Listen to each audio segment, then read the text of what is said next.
സ്വാതന്ത്ര്യത്തിന്റെ 70ാം വാർഷികാഘോഷം സമുചിതമായ രീതിയിൽ ആഘോഷിക്കാൻ മസ്കറ്റ് ഇന്ത്യൻ എംബസി ഒരുക്കങ്ങൾ പൂർത്തിയാക്കി.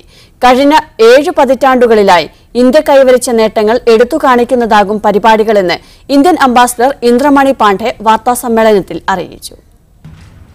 സെമിനാറുകൾ, ചിത്രരചന, പ്രബന്ധ മത്സരങ്ങൾ, സാംസ്കാരിക സംഗീത പരിപാടികൾ എന്നിങ്ങനെ വർഷം മുഴുവൻ നീണ്ടുനിൽക്കുന്ന പരിപാടികളാണ് ആസൂത്രണം ചെയ്തിട്ടുള്ളത്. ഇന്ത്യൻ സോഷ്യൽ ക്ലബിന്റെയും ഇന്ത്യൻ സ്കൂളുകളുടെയും സഹകരണം ഈ പരിപാടിക്ക് ഉണ്ടാകും.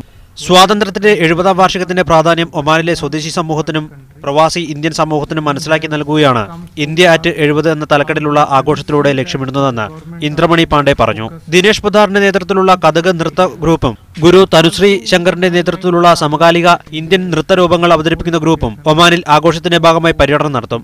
അംബാസഡർ ഓഗസ്റ്റ് 15 ഒരുക്കുന്ന വിരുന്നിൽ കഥക് നൃത്ത ഗ്രൂപ്പിന്റെ പ്രകടനമുണ്ടാകും. ഓഗസ്റ്റ് 16 സലാല ക്രൗൺ പ്ലാസ ഹോട്ടലിലും 18 നിസ്വ ഗോൾഡൻ തുലിപ് ഹോട്ടലിലും 20 സലാല ഇന്ത്യൻ സോഷ്യൽ ക്ലബിലും കഥക് ഗ്രൂപ്പിന്റെ പ്രകടനമുണ്ടാകും. ഗുരു തനുശ്രീ ശങ്കറിന്റെ നേതൃത്വത്തിലുള്ള സംഘം മസ്കത്ത്, സൊഹാർ, സലാല എന്നിവിടങ്ങളിലെ സമാന വേദികളിലും സൂർ റോയൽ ഹാളിലും പരിപാടി അവതരിപ്പിക്കും. Media 1 Muscat.